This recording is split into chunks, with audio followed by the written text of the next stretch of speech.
दुरूद शरीफ पढ़ें।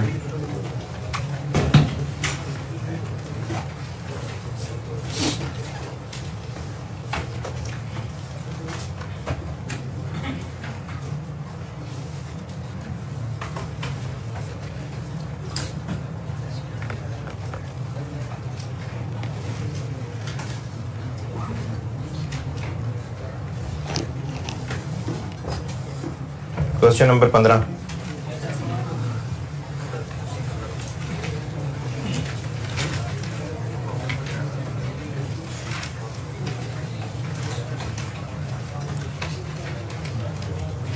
हाँ जी, क्वेश्चन नंबर 15। क्वेश्चन नंबर 15 में गुडविल और रिटेन अर्निंग की वर्किंग और एनसीआई की वर्किंग करनी थी। बस प्रॉपर बैलेंस शीट नहीं बनानी थी, बस इनकी वर्किंग करनी थी। गुडविल की वर्किंग में एक तो जो इन्वेस्टमेंट की फिगर एज इट इज दी हुई है, फिर उसके अलावा फेयर वैल्यू एडजस्टमेंट है। लैंड की फेयर वैल्यू 20 मिलियन ज्यादा थी तो ये नेट एसेट्स में ऐड हो जाएगी।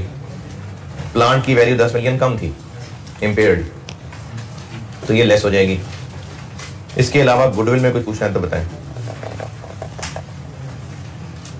गुडविल में इसके अलावा कुछ पूछना है तो बताइए। क्वेश्चन 15 अगर किया है, गुडविल में इसके अलावा कुछ पूछना है तो बताएं। नहीं पूछना। गुड है, अभी तो मैं गुडविल बोल के सांस ही लिया है, अभी रिटेन अर्निंग पे आने लगा। रिटेन अर्निंग पी यानी जीएल। जीएल के पास जीएल पी है और दूसरा क्या है बीएल, ये एस है। जीएल के पास जो इन्वेंट्री पड़ी हुई है वो है 9 और इसके पास जो इन्वेंट्री पड़ी हुई है वो है 5। Inter company purchase remained unsold at year end. जो इंटर कंपनी में से बची हुई चीजें हैं वो जीएल के पास पड़ी हुई इन्वेंट्री 9 है और बीएल के पास पड़ी हुई इन्वेंट्री 5 है। इसके अलावा पॉइंट नंबर 3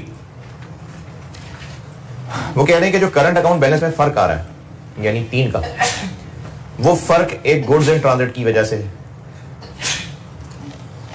अच्छा, अभी जो फर्क है ये फर्क बता रहा है कि नेट पी ने एस से रिसीव करना है 7 मिलियन और एस ने पी को पे करना है 4 मिलियन, तो ये 3 मिलियन का फर्क है।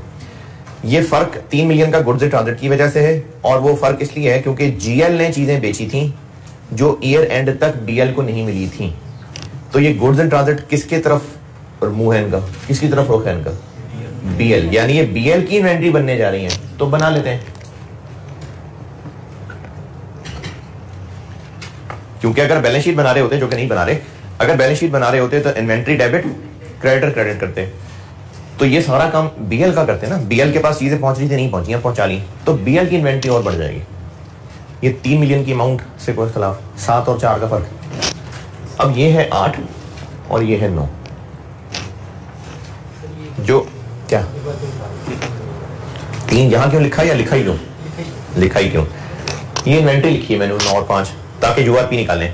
तो गुड्स एंड ट्रांजिट की एडजस्टमेंट क्या होती है, इन्वेंट्री डेबिट क्रेडिटर्स क्रेडिट। तो गुड्स एंड ट्रांजिट की वजह से इन्वेंट्री और बढ़ जाती है ना, तो इन्वेंट्री को बढ़ा दिया मैंने। अब मसला है कि किसकी तरफ इन्वेंट्री बढ़ानी है, तो जिसकी तरफ रुख था चीजों का, जिसकी तरफ पहुंच नहीं थी, तो बीएल की तरफ जानी थी, तो उनको हमने इसकी इन्वेंट्री और बना दिया। अब ये 9 और 8 है जिसपे यूआरपी एडजस्टमेंट होनी है।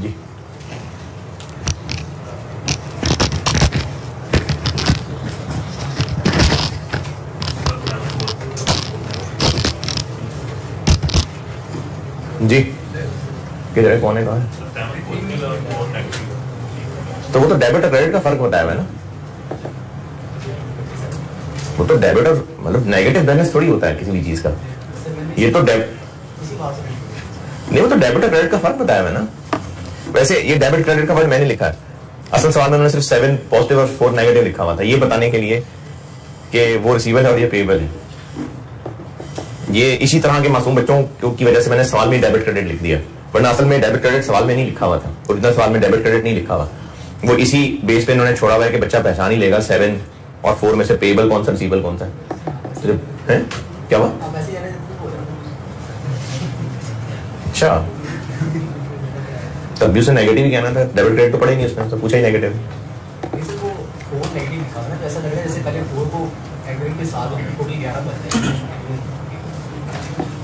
नहीं, आप कह रहे हैं डेबिट क्रेडिट वर्ड उड़ा दूं?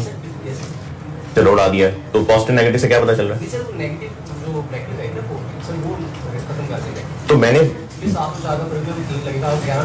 नहीं, कैसे पता कि रिसीवेबल किसका पेबल किसका? और अगर बैलेंस शीट का सवाल होता तो कैसे पता होता किसका पेबल है किसका रिसीवेबल है? वो पेबल होता। ये क्या बात है? चलो उड़ा दो, ब्रैकेट उड़ा दो। अब यूआरपी कैलकुलेट होगा और परसेंटेज सेम है दोनों के लिए। परसेंटेज है कॉस्ट प्लस 20। तो ये 9 मिलियन की इन्वेंट्री जीएल के पास पड़ी हुई है, इसका यूआरपी इसमें से माइनस करेंगे, और ये इसके पास पड़ी हुई इन्वेंट्री है तो इसका यूआरपी जीएल में से माइनस करेंगे। जी, फिगर कहां से मिल रही है? वो पर करंट अकाउंट के डिफरेंस से मिल रही है ना। पॉइंट 3 में उसने कहा है कि the difference between the current account balances. तो ऊपर टेबल के अंदर करंट अकाउंट बैलेंसेस आ रहे हैं ना 7 और 4, तो उनका डिफरेंस 3 है।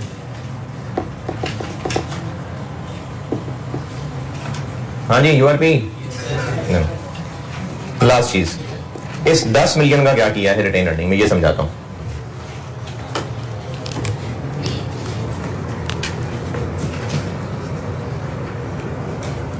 ये प्री फेज है और ये पोस्ट फेज है।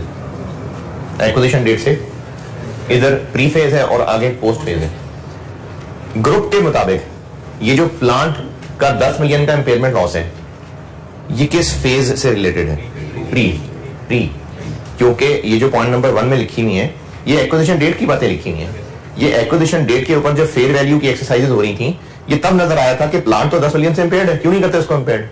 तो ग्रुप पॉइंट ऑफ व्यू से ये 10 मिलियन प्री फेज से रिलेट कर रहा है कि एक्विजिशन के बाद से रिलेट कर रहा है? प्री। तो ग्रुप के पॉइंट ऑफ व्यू से ये प्री फेज से रिलेट कर रहा है, और हमने कंसोलिडेशन करते हुए क्या किया?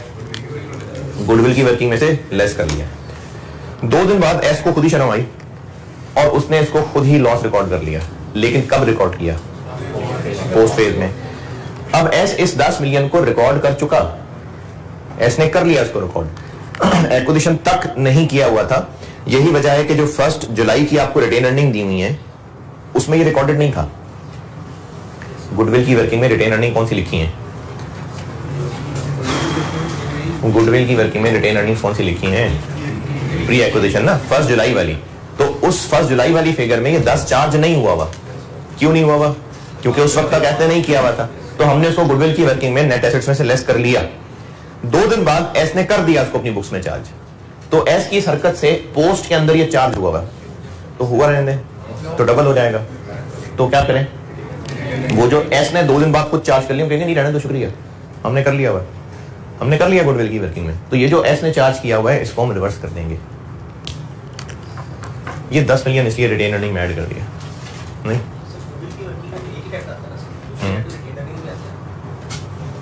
दूसरा फिर रिटेन अर्निंग में आता है। हाँ ठीक है, ये किसकी इंपेयरमेंट है? गुडविल की इंपेयरमेंट नहीं है। हाँ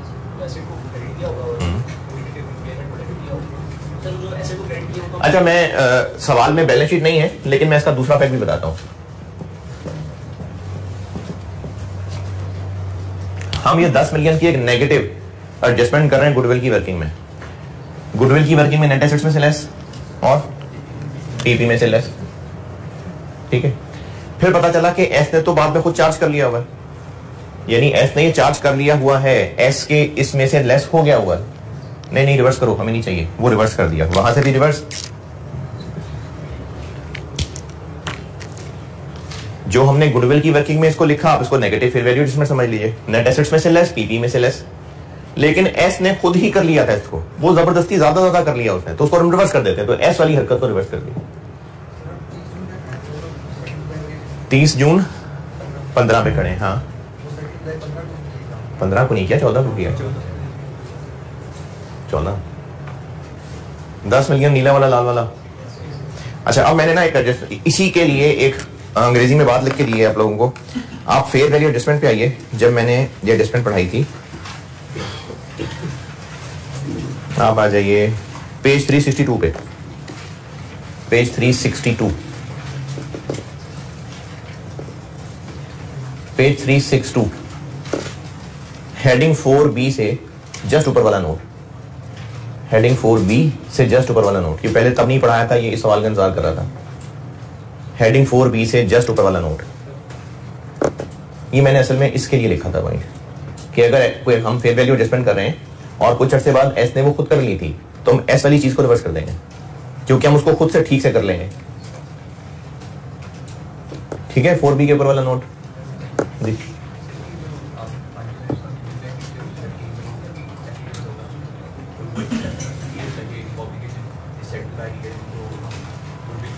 एस ने खुद कर लिया है, तुम रिवर्स कर देते हैं। हाँ,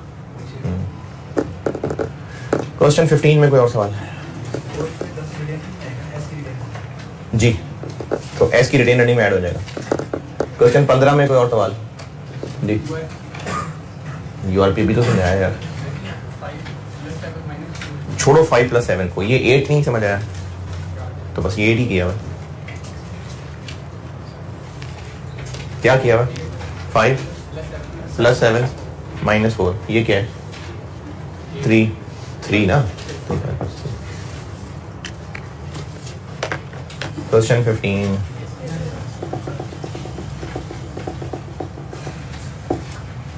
क्वेश्चन 15, क्वेश्चन नंबर 16 किया है जी? इजी।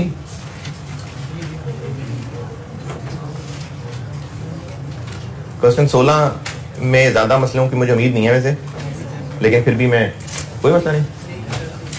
वाह यार, लेकिन ये सवाल उसमें पुराने हैं, मसला ये है कि सवाल पुराने हैं। चलें बढ़ रहे हैं, आस्ते आस्ते आगे की तरफ ही आ रहे हैं। गुडविल में रिटेन अर्निंग समझा देता हूँ, इसमें शायद ऑनलाइन में से किसी को मसला हो सकता है। बैलेंस शीट कब की गिवन है? 30 जून 16, और इस 30 जून 16 में जो बैलेंस शीट में रिटेन अर्निंग लिखी हुई है वो लिखी हुई है 258। यहां तक पहुंचने के लिए 16 का पैट ऐड हुआ होगा और 16 में डिक्लेयर होने वाला डिविडेंड लेस हुआ होगा।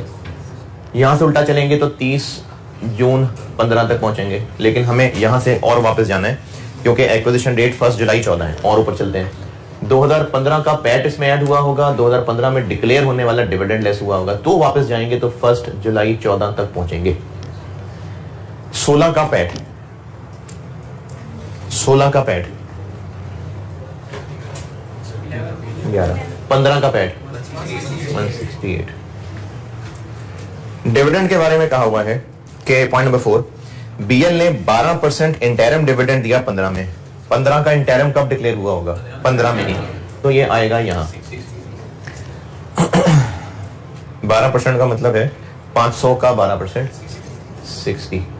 अच्छा, जिनको ये 500 का 12% समझ नहीं आया तो चेंजेस इन इक्विटी में आपने FR1 में पढ़ा हुआ है, बहरहाल FR2 में रिवाइज कराना है मैंने।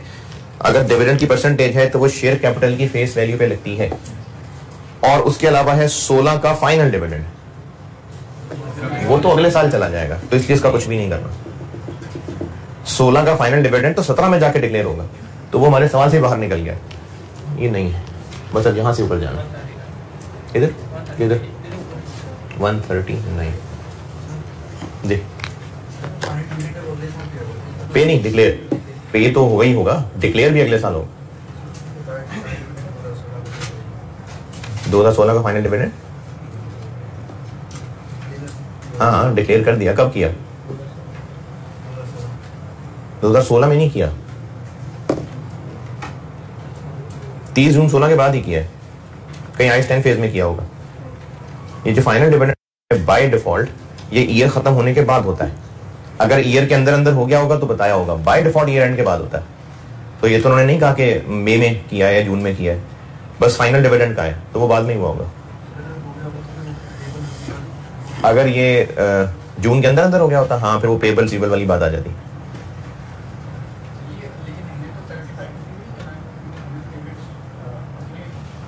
मैं भी डिविडेंड के एडजस्टमेंट नहीं कर रहा, मैं तो सिर्फ ये बता रहा हूँ कि एस की रिटेन अर्निंग कैसे एक्विजिशन डेट की निकालेंगे। मैंने तो एक्विजिशन डेट की एस की अर्निंग निकाली है, गुडविल की वर्किंग में एस की रिटेन अर्निंग लिखनी है ना, तो मैंने तो वो निकाली है अभी। गुडविल में ये रिटेन अर्निंग वाला ही एक पॉइंट मुझे उम्मीद थी कि मसला होता है इसमें। इसके अलावा आपने कुछ पूछना है तो पूछिए जी। मैं भी गुडविल की बात कर रहा हूँ। गुडविल की कैलकुलेशन में रिटेन अर्निंग्स तो ये 139 निकाल दी। पॉइंट नंबर 1 में ऑफिस बिल्डिंग की फेयर वैल्यू ज्यादा है 12 मिलियन, तो नेट एसेट्स में ऐड हो जाएगा। गुडविल में और कोई प्रॉब्लम नहीं। चले रिटेन अर्निंग पे आते हैं। रिटेन अर्निंग्स में एक तो ये जो पॉइंट नंबर 3 है,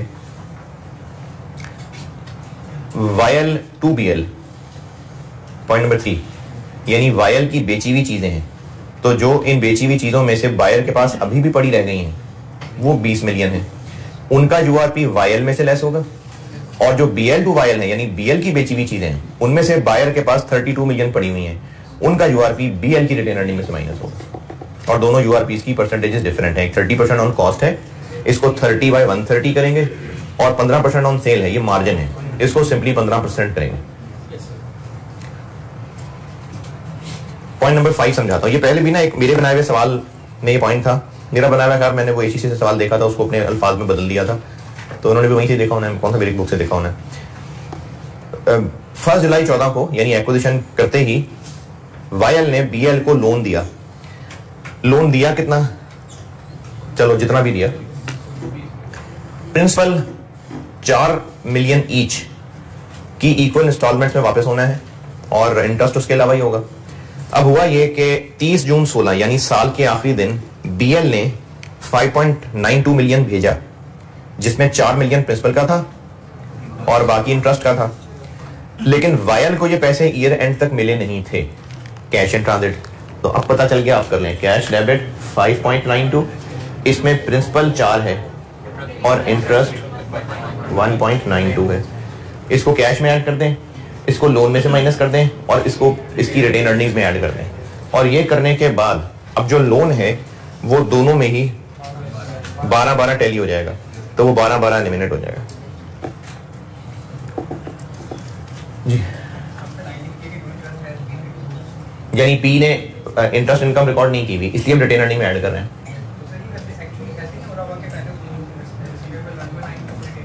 नहीं, कैश मिल गया ना। अच्छा चले, ठीक है, हाँ ठीक है, ठीक है। कैश डेबिट 5.92 से, हाँ ठीक है, ठीक है, ऐसे कर लें। और इस सवाल में पूछें जी। जी जी,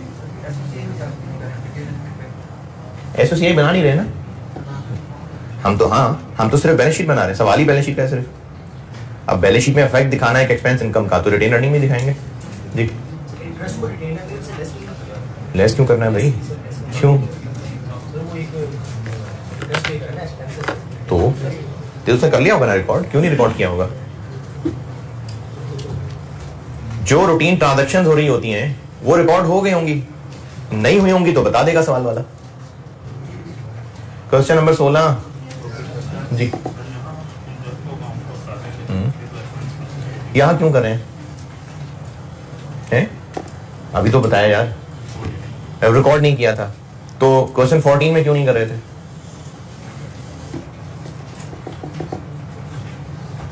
अच्छा, सवाल यह है कि यहां पर हमने इंटरेस्ट इनकम को प्लस माइनस किया है, क्वेश्चन 14 में क्यों नहीं किया था? देखें, जो भी रूटीन ट्रांजैक्शंस हैं जो ईयर एंड तक हो चुकी होती हैं, क्यों नहीं हुई होंगी रिकॉर्ड? क्या पता पी ने सेल्स रिकॉर्ड ना किया हो, क्या पता इसने सैलरीज रिकॉर्ड ना की हो, वो क्या पता उसने डेप्शन ही रिकॉर्ड ना की हो, उसको तो डेटर की अकाउंटिंग भी नहीं आती होगी। तो जो जो रूटीन ट्रांजैक्शंस हैं वो हुई होंगी रिकॉर्ड, क्यों नहीं रिकॉर्ड हुई होंगी? अगर कोई नहीं रिकॉर्ड हुई होगी तो वो बता देंगे कि एरर हो गया था। तो क्वेश्चन 14 में लिखा हुआ था कि इंटरेस्ट हर 30 जून और हर 31 दिसंबर को पे किया जाता है, तो इस 30 जून को भी पे कर दिया गया होगा और दोनों ने रिकॉर्ड भी कर दिया होगा। अगर ना किया होता तो बता देते। इस सवाल में उसने बता दिया कि जिसके पास पैसे पहुंच रहे थे उसने रिकॉर्ड नहीं किया, क्योंकि बता दिया रिकॉर्ड नहीं किया, इसलिए इंटरेस्ट इनकम को रिकॉर्ड किया। क्वेश्चन 16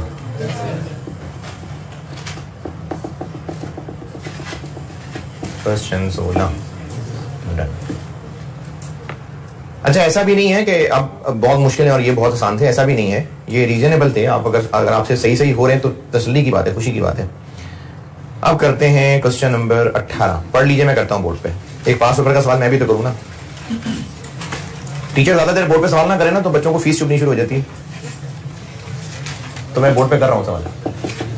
क्वेश्चन 18 पढ़ लीजिए, मैं करता हूं बोर्ड पे, एक दो चीजें सिखाता हूं उसमें और बल्कि हाँ सॉरी, एक काम और करें, नोट्स में आए, पहले पेज पे आए, 359 पेज पे, पेज 359, पेज 359। ये जो कुछ मैंने 359 पे लिखा हुआ है ना, ये वो है जो आपको बेसिक कंसोलिडेशन प्रोसीजर सिखाया था ना, ये मैंने सारा वो अंग्रेजी में लिखने की कोशिश की है। चूंकि मैं वहां से सिखा चुका था इसलिए मैंने इसको पढ़ाने पे कोई खास अहमत नहीं की। हाँ, दो चीजें इसमें से नहीं बताई, उनमें से एक चीज, जबानी मेरी बात सुन लें पहले। IFRS 9 में सीखा था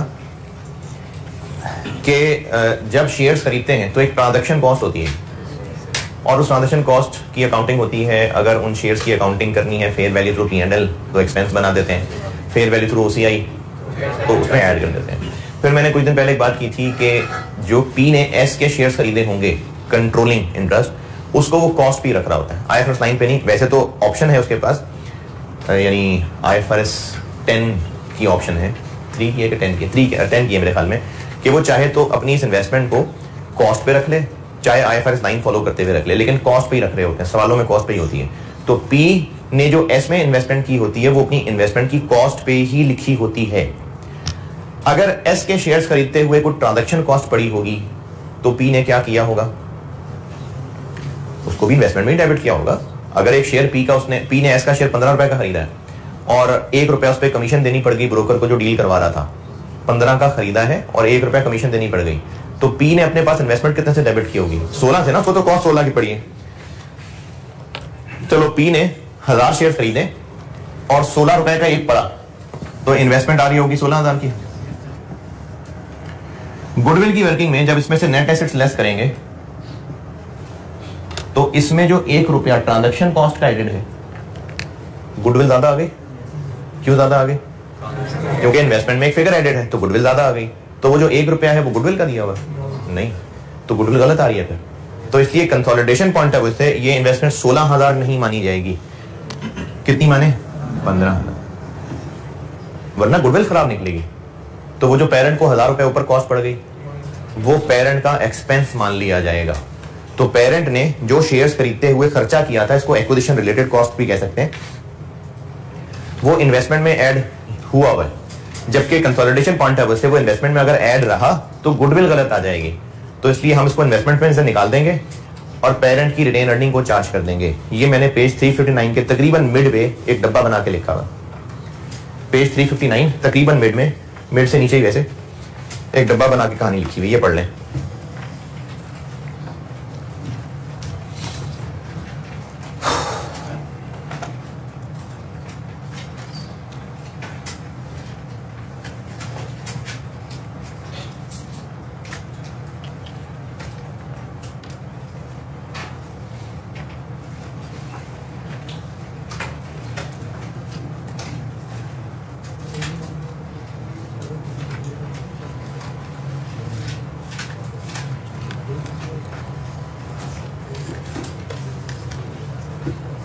ठीक है, पढ़ लिया? चलिए क्वेश्चन नंबर 18 पढ़ लें, मैं करता हूं बोर्ड पे। 15 नंबर का सवाल है। एग्जाम पॉइंट ऑफ व्यू से ये आधे घंटे में होना चाहिए, उससे कम नहीं होना चाहिए वैसे, लेकिन आधे घंटे में। मैंने चूंकि समझाते हुए करना है तो कोशिश करता हूं कि पौने घंटे में हो जाए।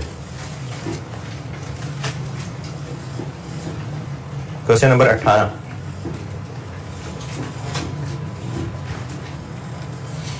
अच्छा, इस चैप्टर में इससे आगे देखेंगे आप, क्वेश्चन नहीं है इससे आगे। कोई क्वेश्चन है तो इससे आगे स्प्रिंग 19 में आया था, ऑटम 18 में कंसोलिडेशन का प्रॉपर सवाल ही नहीं आया था और सिर्फ एक IAS 38 के साथ एडजस्टमेंट मिक्स हो गई थी।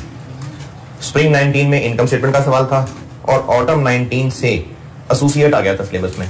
तो फिर अब इसके बाद सारे सवाल एसोसिएट वाले चैप्टर में डले हुए हैं। तो ऑटम 21 तक डाले हुए मैंने और स्प्रिंग 22 आपके पास वैसे पेपर है तो मैं उसका सोल्यूशन आपसे शेयर कर लूंगा। ICAP वाले से मुझे इख्तलाफ कोई नहीं है, बस अपने फॉर्मेट पे बना के आप तक पहुंचा दूंगा, ठीक है, ताकि 100% प्रैक्टिस कंसोलिडेशन की आपके पास आ जाए। क्वेश्चन 18 पढ़ लें।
31 दिसंबर 17 ही है।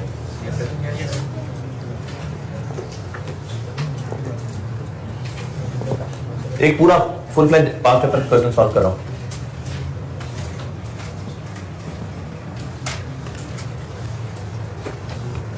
क्या क्या है नॉन करंट एसेट्स में? कितना? 880 प्लस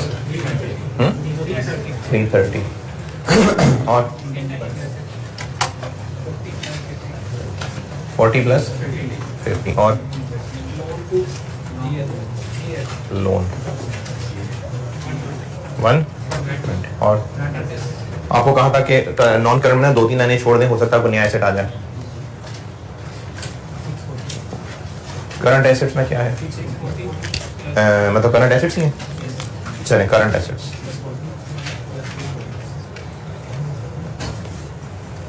640 प्लस 340 बस।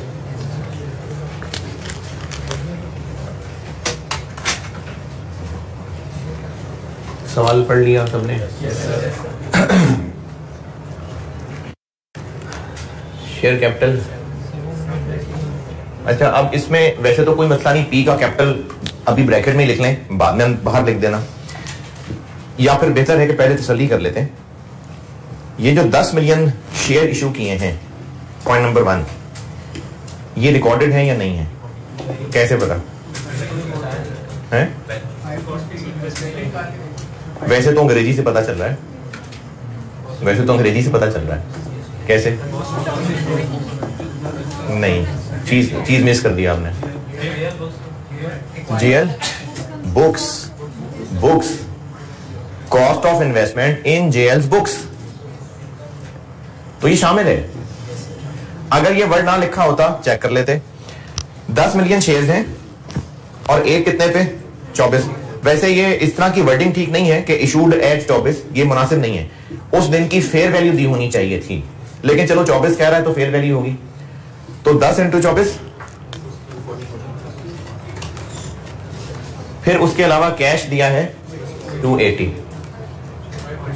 520, तो ऊपर बैलेंस शीट में 520 नजर आ रहा है, तो इससे पता चल रहा है कि सारा कुछ रिकॉर्डेड है।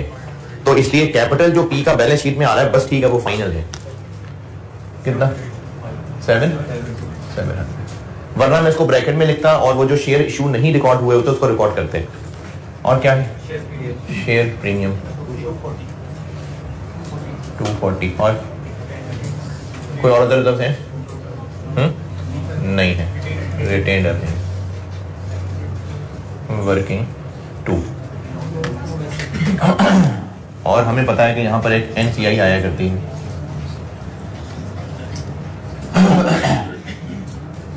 वर्किंग 3। और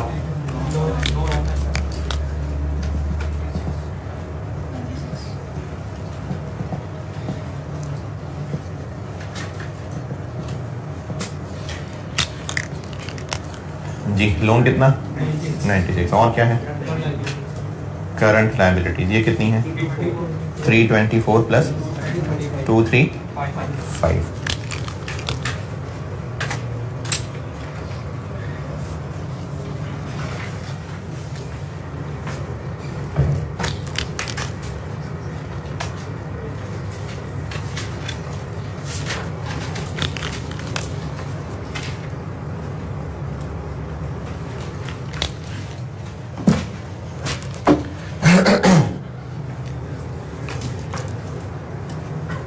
जेएल की रिटेन अर्निंग 720। और दूसरा क्या है? एसएल की रिटेन अर्निंग 410।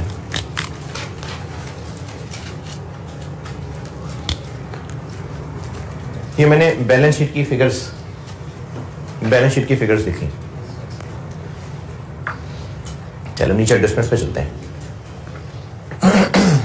पॉइंट नंबर 1, 1 जनवरी 17 है, तो वो ड्यूरिंग द ईयर वाला मसला नहीं है, साल के पहले दिन ही है, तो पूरे 12 महीने ही है।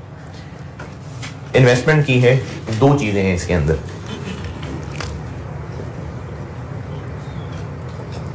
एक है शेयर एक्सचेंज जो कि है 10 इंटू 24 240, और एक है कैश जो कि लिखा तो है 280, लेकिन हमें पता है इसमें 10 नहीं लेना, हमने 10 है 10, वो यहां नहीं लेना तो क्या करें, यहां से लेते हैं।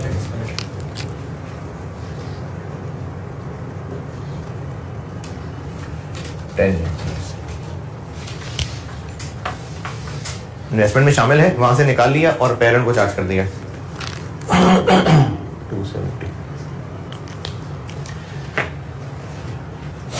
यार कैमरा एक्टिव रखना, लेकिन मूव करने की स्पीड बहुत तेज ना हो, पॉज करें तो ब्लर ना हो।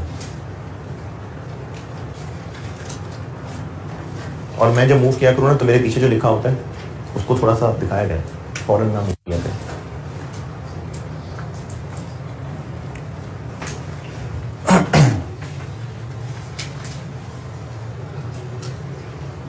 जी point number 1 done.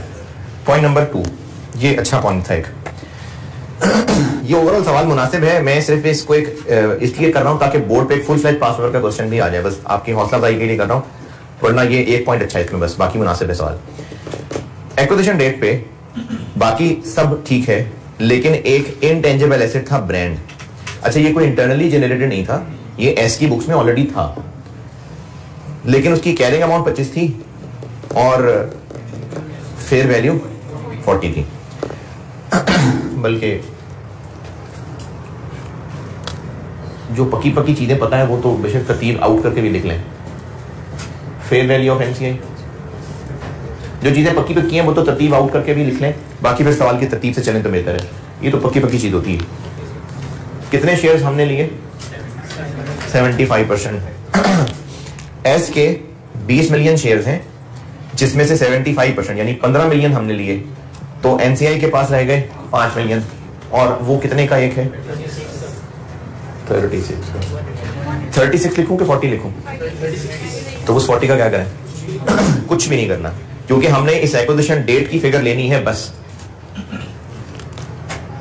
180 less acquisition date के नेट एसेट्स, जिनमें एस का कैपिटल शामिल है 200, और प्रीमियम कितना नहीं है। रिटेन अर्निंग्स देखते हैं। रिटेन अर्निंग तो बैलेंस शीट की फिगर है, हमें तो एक्विजिशन डेट पे जाना है, तो उल्टा चल लेते हैं उल्टा। कितना मूव करना है वापस? 1 साल।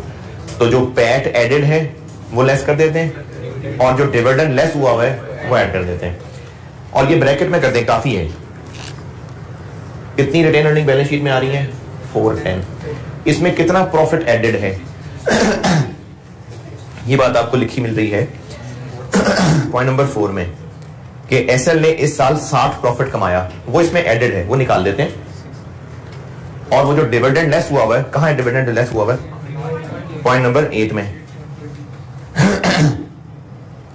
कितना? 10% ना, यानी 20, वो लेस हुआ है, वो ऐड कर देते हैं।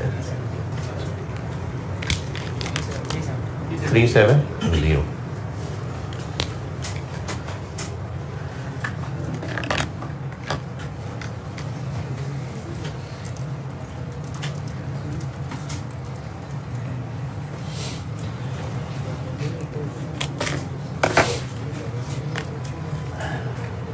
प्री एक्विजिशन रिटेन अर्निंग ना समझ आइए किसी को?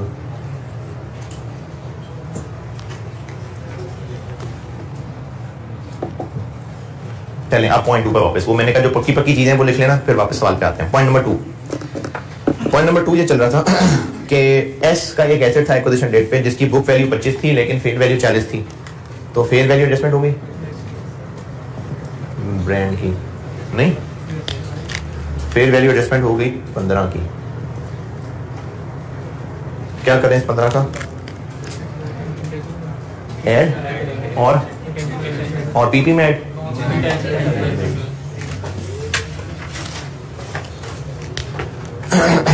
गुडविल की वर्किंग में नेट एसेट्स में ऐड और रेलेवेंट एसेट में add.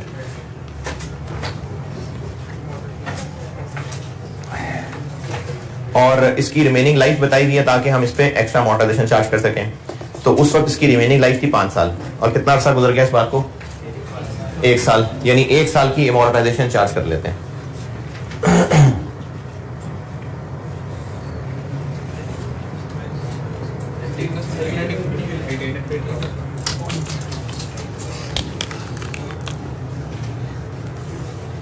Pre acquisition 370, extra amortisation charge कर लेते हैं 15 डिवाइडेड बाय 5, 3, यहां से लेस और वो रेलेवेंट एसेट से लेस। ये ना सारा काम साथ फिरा लेंगे ना तो एडजस्टमेंट्स का डबल इफेक्ट पूरा हो जाता है, वरना बैलेंस शीट बनाते हुए मिस हो जाता है दूसरा इफेक्ट।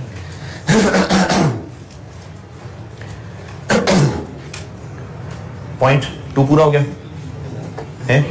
नहीं, अभी इंपेयरमेंट भी है। रिकवरेबल अमाउंट दी हुई है 28, तो कैरिंग अमाउंट से कंपेयर कर लें, हैं? नहीं करें? कर लेते हैं। अच्छा, अगर तो क्लिक कर गया तो कर गया, 2 मिनट करें ट्राई, सारे सोल्यूशन नहीं देखना, पूरी ट्राई करें। इंपेयरमेंट कैलकुलेशन करें ना, बाकी भी करें। इंपेयरमेंट लॉस करिए चेक।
जी जनाब, 4, 9, 9,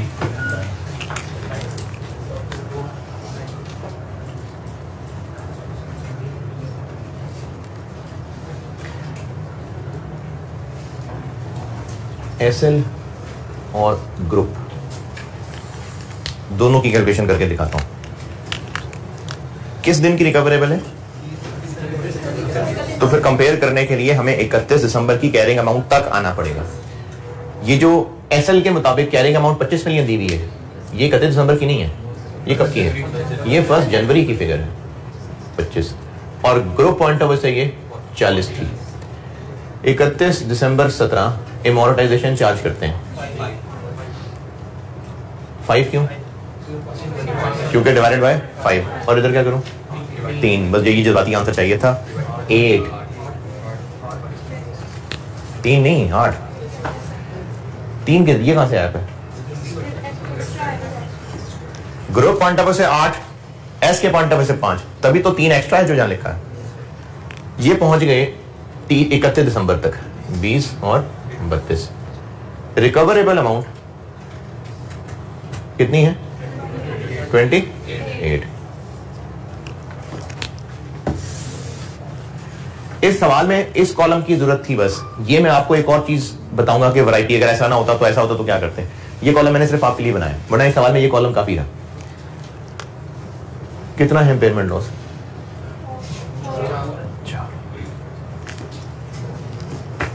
4 इम्पेयरमेंट लॉस। यहां कुछ भी नहीं।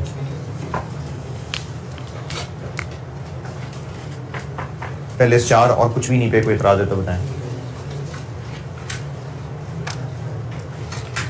चले अब मैं एक वैरायटी बता रहा हूं, ये सवाल का हो गया सोल्यूशन, मैं एक वैरायटी बोल रहा हूं। अब मैं ये बता रहा हूं कि ये कॉलम बनाना क्यों जरूरी होता। 18 है, 2 और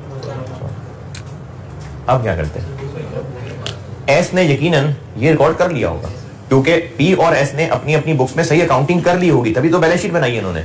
अगर कोई गलती होगी तो बताई होगी, तो ये 2 उसने रिकॉर्ड कर लिया होगा, हमने करना होगा, हमने 12 और करना होगा, इसलिए ये कॉलम भी जरूरी था बनाना।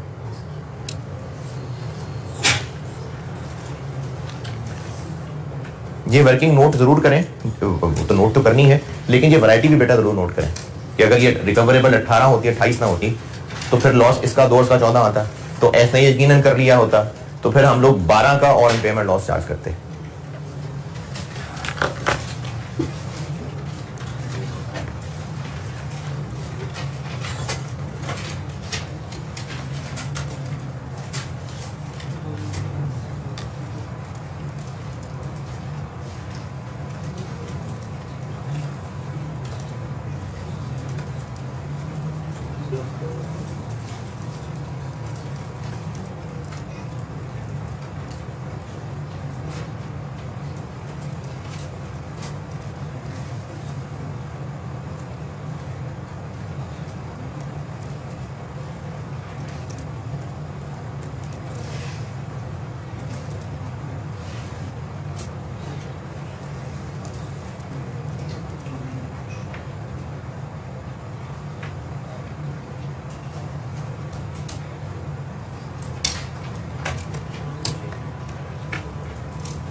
जल्दी नोट करने, सवाल पूरा करना मैंने।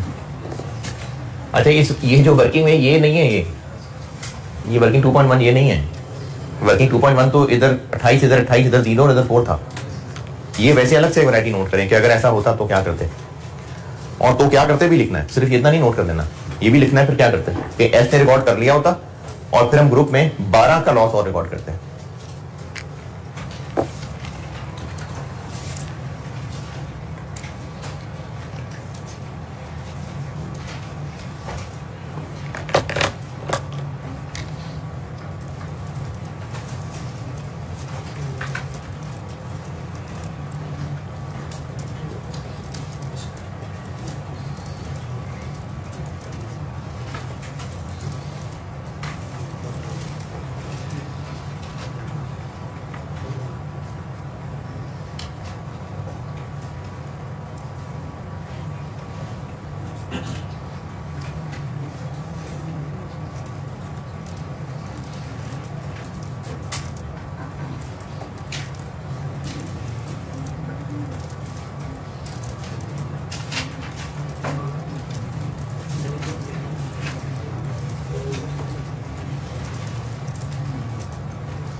हाँ भाई, नोटेड वैरायटी।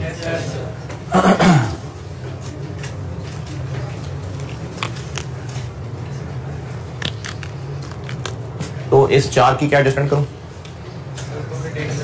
एस की रिटेन अर्निंग से लेस और वही उधर इंटेंजिबल में से लेस। जी जी क्या जी? हाँ बोलो बोलो। हाँ नहीं एस का एसिड ही है, इसका क्यों नहीं रहा? पी उठा के थोड़ी ले आए सारे। पी और एस अपनी अपनी जगह कायम हैं, उनकी अपनी बुक्स हैं, वो तो वैसे पी ने ओनरशिप खरीदी है बस। यहां से लेस और यहां से लेस, बस ये एक अच्छा पॉइंट था सवाल में। बाकी आगे नॉर्मल सही सवाल है। Point number 2 done, point number 3 भी डन, पॉइंट 4 भी डन, पॉइंट 4 हो गया। पॉइंट 5 ये वही चीज है जो इससे पहले 2 दफा हो चुकी डिस्कस। अभी वो 5.92 भी डिस्कस किया था, सेम वही पॉइंट है। 1 जुलाई 17 को लोन दिया था और लोन, अच्छा लोन दिया किसने, किसको था?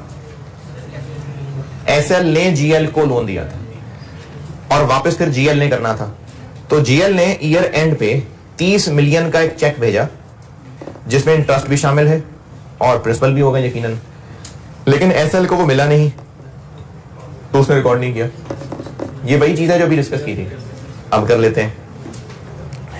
कैश डेबिट 30,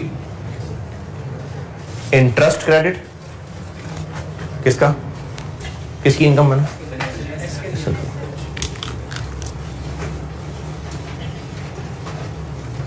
अच्छा डेट्स देख लें। लोन कितना है? 1, ये कहां लिखा हुआ?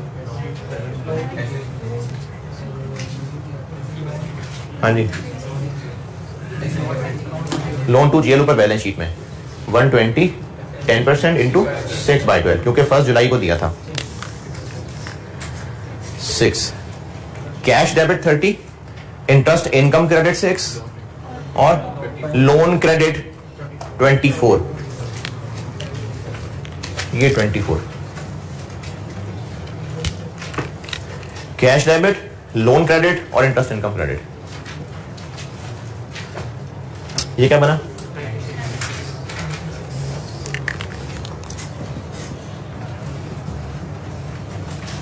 ये एलिमिनेट हो गया।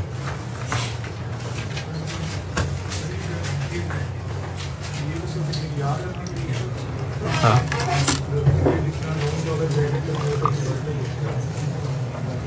लोन को क्रेडिट करें तो, अरे एसेट वाले लोन को क्रेडिट किया है।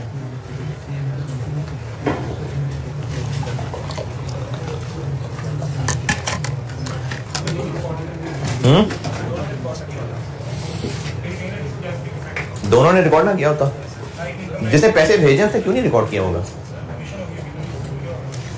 तो फिर दोनों की पूरी अकाउंटिंग करते पहले, यानी जिसने रिकॉर्ड ना किया होता पेमेंट वाले ने, ये भी इसका 120 आ रहा होता फिर, तो ये डेबिट करते, कैश क्रेडिट करते 30 और इसका इंटरेस्ट एक्सपेंस रिकॉर्ड करते 6 का। एक्सपेंस ना, जो पैसे दे रहा है, लोन वापस कर रहा है, उसका इंटरेस्ट एक्सपेंस है, उसकी interest income. Point number 5 done.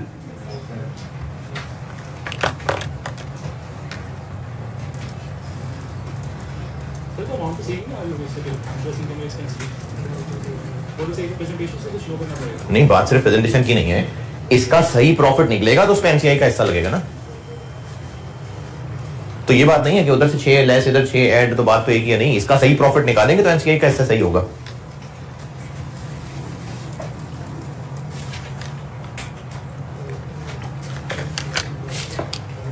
Point 5 done.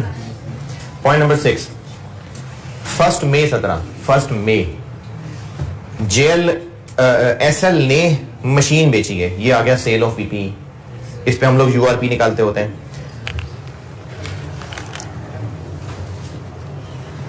कितना प्रॉफिट कमाया? 12। और यूआरपी निकालने का तरीका, इसमें से डेप्रिसिएशन माइनस कर दें, तो 12 को क्या क्या सलूक करें? 12 डिवाइडेड बाय 2 और कितना अर्सा गुजर गया? 8 महीने। अच्छा, तो यूआरपी हो गया 8। पीपीई का यूआरपी एडजस्टमेंट सेलर की रिटेन अर्निंग से लेस, एसएल सेलर है।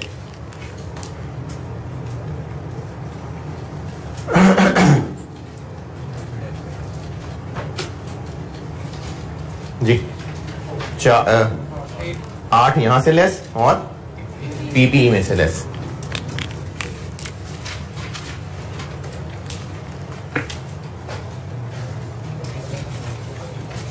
अभी तक बहुत मुश्किल काम तो नहीं हुआ। इसका मतलब स्प्रिंग 18 तक भी मामला ठीक थे हैं? नहीं, आगे भी ठीक ही हैं। कंसोलिडेशन के टॉपिक को लेकर मैं बड़ा सेंसिटिव होता हूं। मैं चाहता हूं कि आप इसको ना अच्छा खुश ही जाएं यहां से, क्योंकि ये बड़ा इंपॉर्टेंट है आपके पेपर की परफॉर्मेंस के लिए।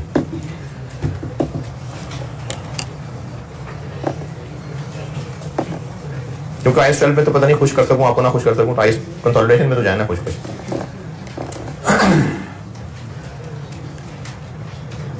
अच्छा, कुछ शक्लें थी जो रेवेन्यू में आया करती थी, वो कल गायब हो गई।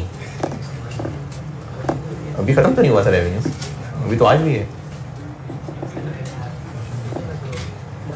बस आज इंशाल्लाह रेवेन्यू खत्म हो जाएगा है। वो मैं देखता हूँ, हो सकता है FAR 1 और कॉस्ट वालों को बुलाऊं एक्स्ट्रा क्लास रोजा है।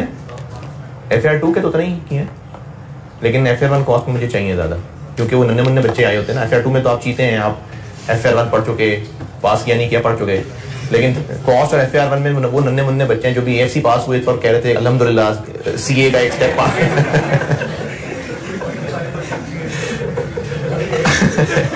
आउट ऑफ इतने CA के पेपर जर्नी इतना पेपर पास हो गया, बस अब इतना रह गया। तो ये तो वो बच्चे हैं।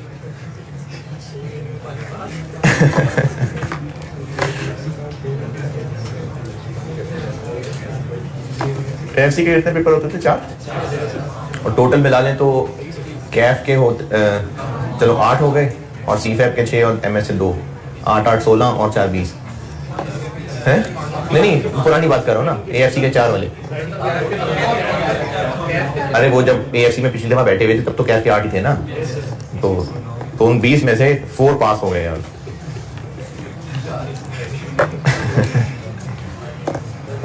तो ये वो बच्चे FAR 1 कॉस्ट है ना, तो टाइम इस पे ज्यादा लगता है पढ़ाने में। फिर थे point 6 done. Point number 7, JL ने चीजें बेची हैं और इनमें से 60% अभी भी बायर के पास हैं। चलो यहां से भी कुछ आया लेस करने के लिए, यहां से कर देंगे हम URP लेस।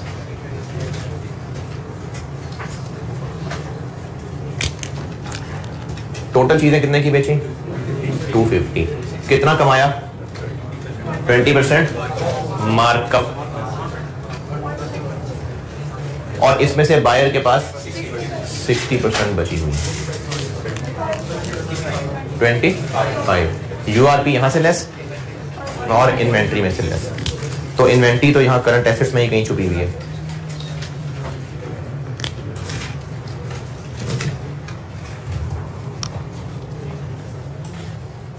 और लास्ट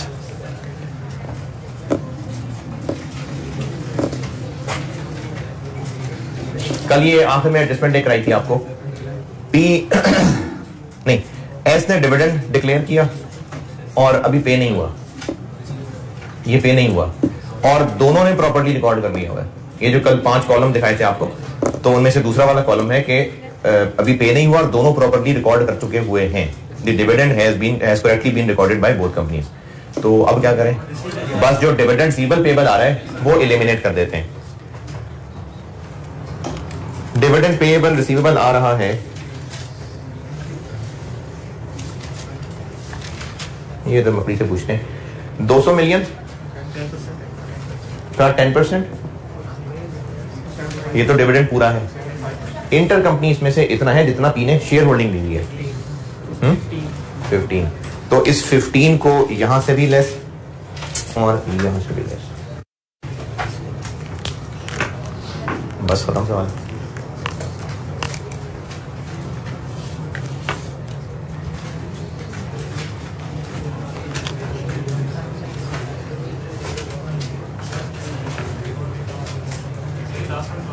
लास्ट पॉइंट दोबारा, एस ने डिविडेंड बांटा, डिक्लेयर किया 10% और वो अभी तक पे नहीं हुआ क्योंकि पे 2 तारीख को हुआ है ना अगले साल,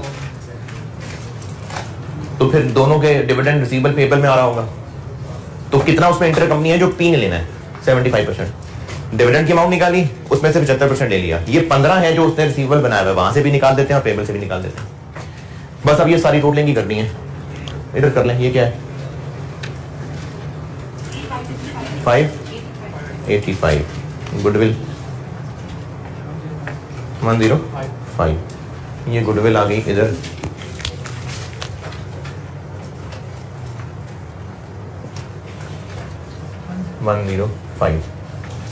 ब्रैकेट बंद, 1202 98, ये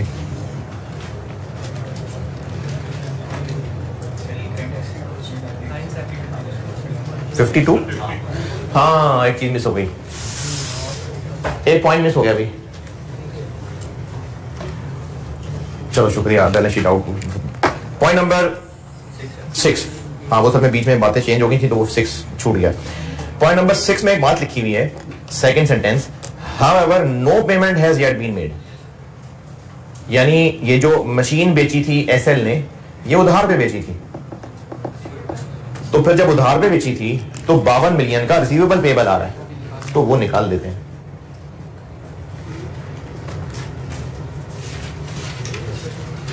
पॉइंट नंबर 6 सेकंड सेंटेंस, ये 52 का वो पेबल रिसीवेबल एलिमिनेट कर दिए। चलें अब बताएं करंट एसेट्स 923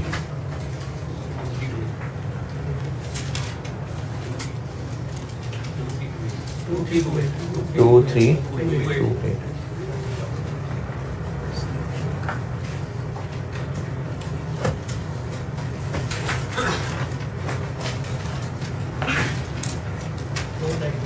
जी 92, ये बस ये बड़ी बड़ी फिगर है। 31 75%, 23.25, 708.25 और वर्किंग 3 NCI, फिर वैल्यू ऑफ NCI 180 और रिटेन अर्निंग पे 31 में से चुनना मुन्ना है इसका 7.75, 187.75,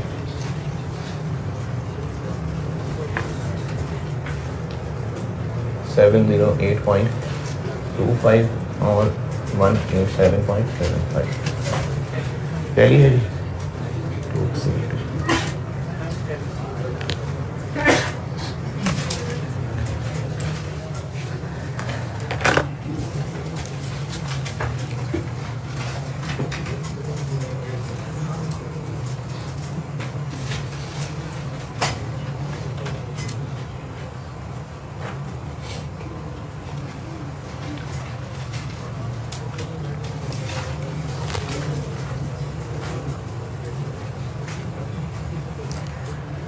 अच्छा, एक दो छोटे छोटे एडजस्टमेंट जबानी सुन लें और एक सवाल होमवर्क दे देता हूं।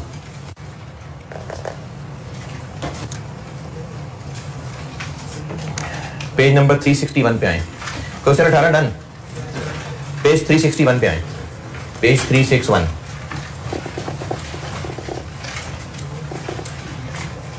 एडजस्टमेंट नंबर 4A से ऊपर वाला डब्बा, 4A से ऊपर वाला डब्बा।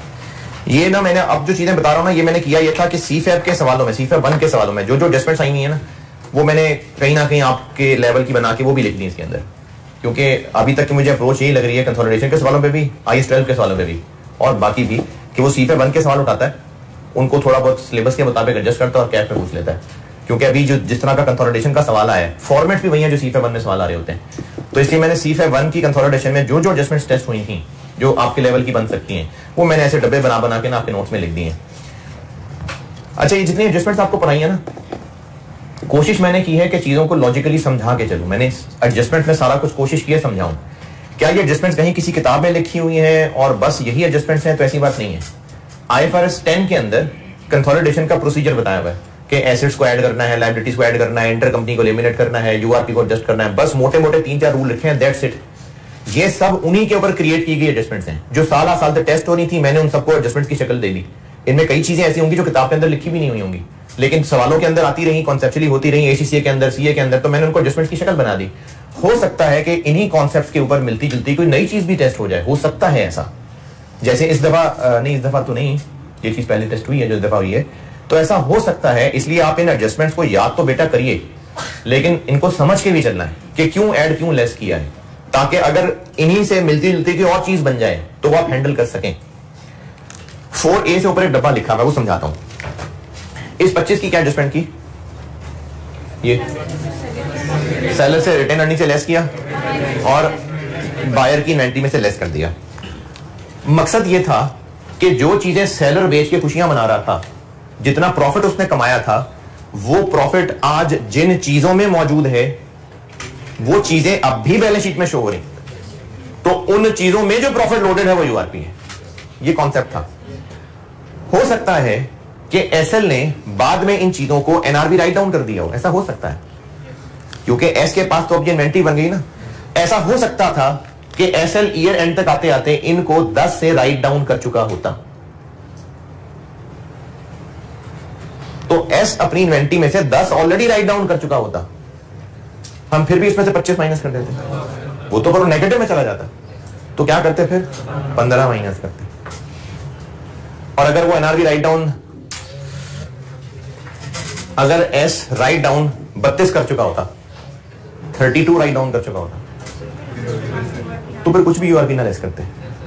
देखें, यूआरपी लेस करने का मकसद क्या था कि जो चीज खरीदी गई है उसमें प्रॉफिट लोडेड है और वो ग्रुप बैलेंस शीट में बड़ी अमाउंट पे आ रहा है, तो जब बायर ने उसकी औकात पे गिरा लिया उसको वापस, तो हमने क्या करना है? 25 माइनस करके। तो इसलिए बायर अगर कोई एनआरवी एडजस्टमेंट कर चुका हो तो हम उसका ख्याल रख के यूआरपी एडजस्ट करेंगे। ये इस डब्बे के अंदर लिखा हुआ है। एडजस्टमेंट 4A से ऊपर वाला डब्बा पढ़ लें।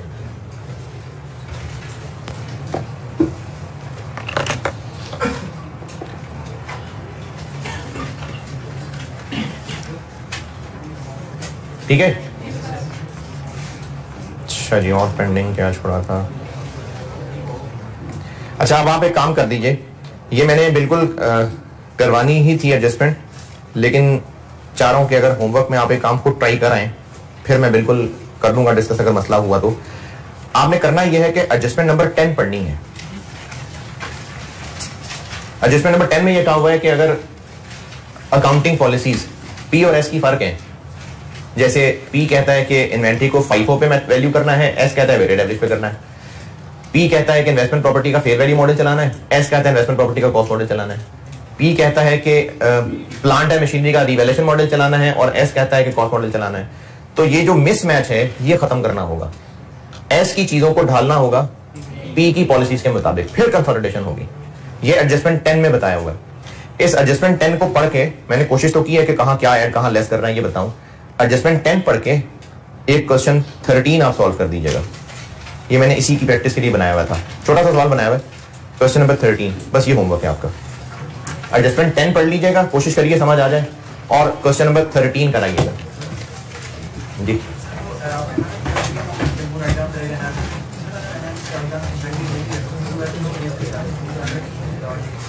नहीं, यूआरपी उसकी बेस पे नहीं निकालेंगे, यूआरपी कैलकुलेट तो 25 ही करेंगे। यूआरपी कैलकुलेट 25 करेंगे हम, कैलकुलेट तो ऐसे करेंगे। लेकिन अगर बायर 10 राइट डाउन कर चुका होता तो हम यहां से लेस 15 और इन्वेंटरी से लेस 15 करते, लेकिन सिर्फ 10 डाउन हुई है ना, हमने 25 गिराना है उसको। क्या 240 250 नहीं है यार, 60% है ना इसका। मैं कह रहा हूं ना 25 यूआरपी शामिल है उसमें। अगर 10 एनआरवी राइट डाउन हो गई हुई है तो हमने 25 पूरा नहीं गिराना, 15 गिराएंगे बस अब। चले ठीक है, अल्लाह हाफिज़।